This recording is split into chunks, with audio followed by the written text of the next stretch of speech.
Some people need to be ready to be disappointed.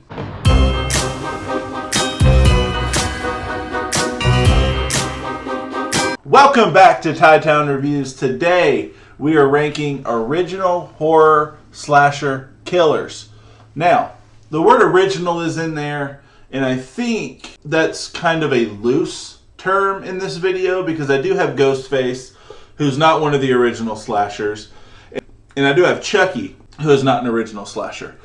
But they are prominent slasher killers and quite up there, if I may say so myself. When it comes to slasher killers, it is very important that you distinct what type of film they're in.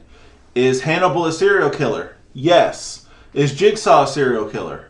Yes. Are there films, slasher films? No. Me and my buddy Jason talked about this here earlier when I was discussing with him what type of villains or killers from what movies I should include. He brought up Hannibal. I looked into it. Hannibal is not a slasher killer. Again, he's a serial killer. His film is not a slasher film. Therefore, I'm excluding him. By that logic, I have to exclude Jigsaw as well. If you notice down here, I do not have Pinhead.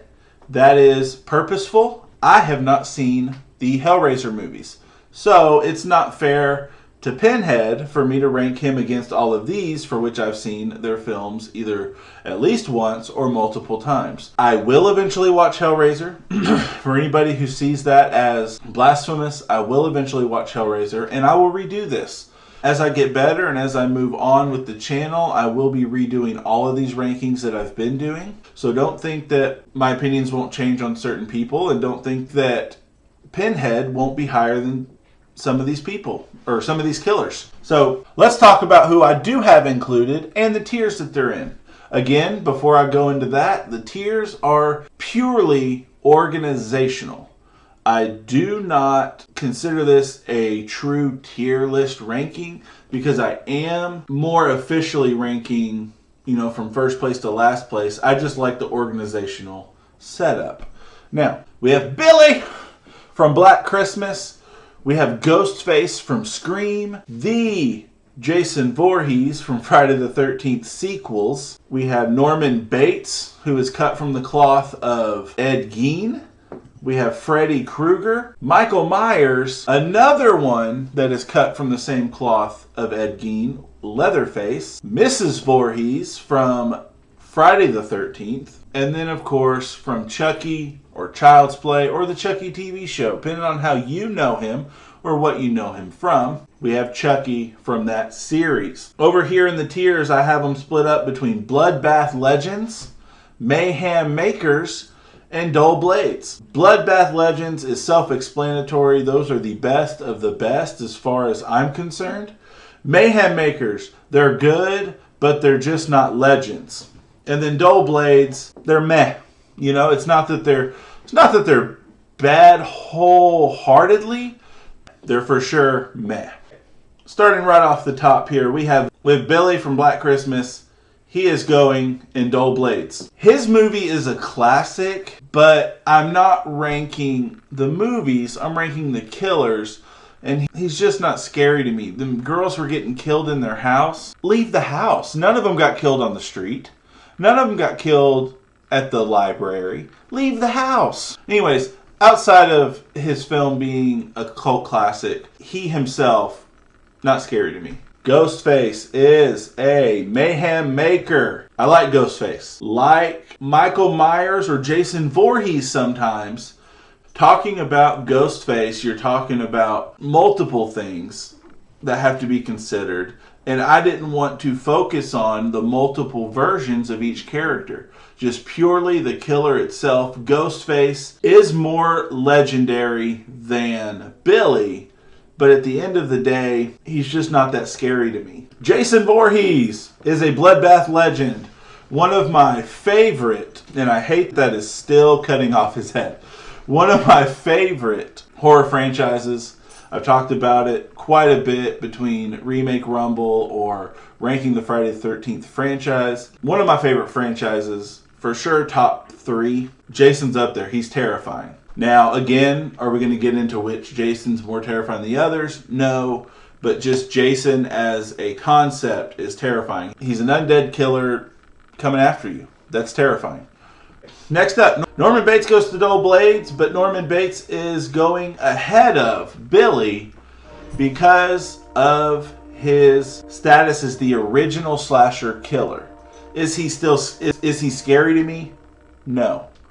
He's a poor representation of mental illness and what comes along with that. Not all mentally ill people kill. Yes, he's based off of someone who was mentally ill, who did kill, but that's neither here nor there. He's not a scary killer, and he's a poor representation of what he is. Freddy Krueger. I'm kidding, guys. I'm kidding. Obviously, he goes up here and he goes ahead of Jason. Freddy Krueger is terrifying. He is peak terrifying as far as I'm concerned because you can't get away from him. You're bound to fall asleep at some point, whether you pass out, whether you just fall asleep from exhaustion, or if something were to happen like the Nightmare remake and you have micro naps and you're, dreaming while you're awake, he can get you while you're awake too. You can't get away from him. You can't kill him, not really. He always comes back, always finds a way back. He is a bloodbath legend. Next up, Michael Myers.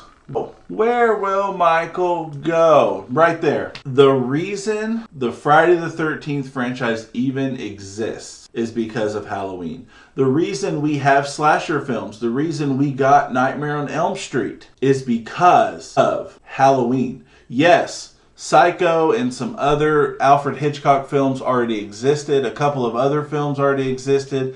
I think Black Christmas came out, but was not well regarded until Halloween. Halloween came out and changed the game. This is something I'll get into with my remake Rumble. Halloween from 1978 changed the game. It became the blueprint for how you do slasher films or horror in general. He goes there.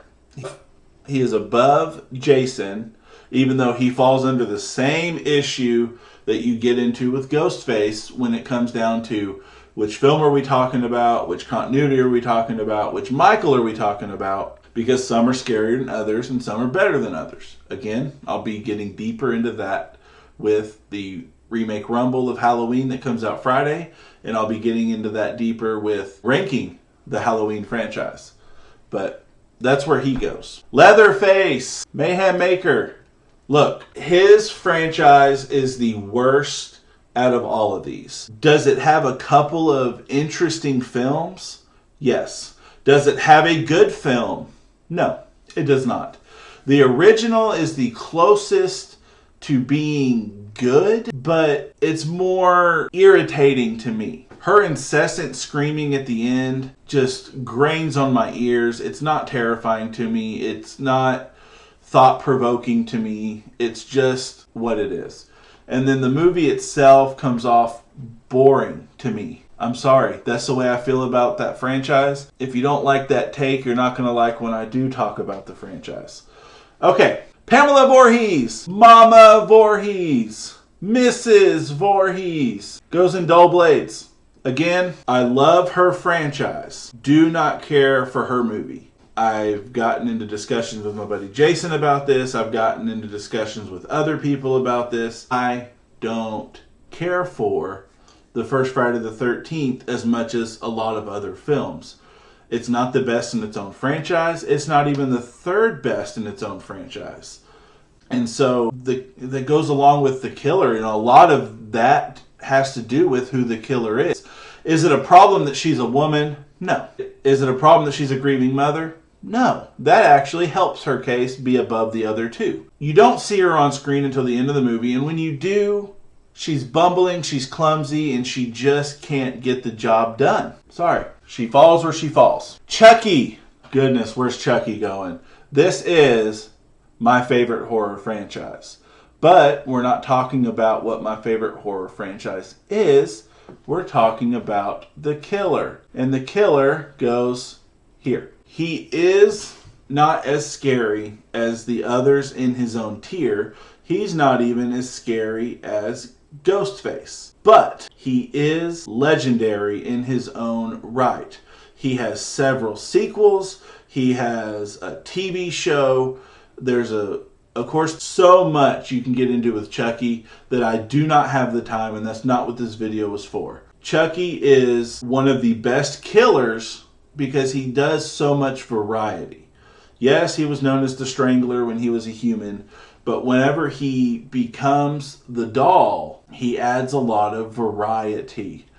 You know, he strangles, yes. He kills with knives, he kills with guns, he kills with fire. I mean, some of the most creative kills come out of that franchise.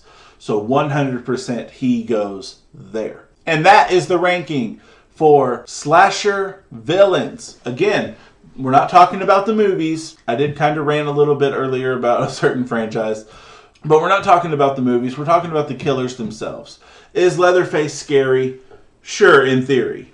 So, my ranking. First place, Freddy Krueger. Second is Chucky. Third is Michael. Fourth is Jason. Fifth goes to Ghostface. Sixth, Leatherface. Seventh will go to Pamela Voorhees. Eighth will be Norman Bates. And the last place goes to Billy. Look, guys, this is just ranking the killers as far as their jobs that they do as killers. All right? They're all good villains. Billy is probably the most boring villain because you don't see him.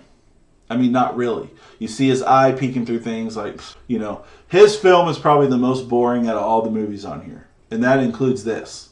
Okay? The original Psycho is, all intents and purposes, kind of a boring movie. But we're not here to bash on films. We're not here to praise films. We're talking about the killers. So this is how I rank these killers. I plan on doing a more extensive ranking of horror icons or horror villains in general. So be on the lookout for that. That's going to be a while from now, but I do have plans for that, as well as creature features and, of course, non-human killers. I'll come up with a better name. Thank you all for joining. This has been Ranking Slasher Villains. Goodbye!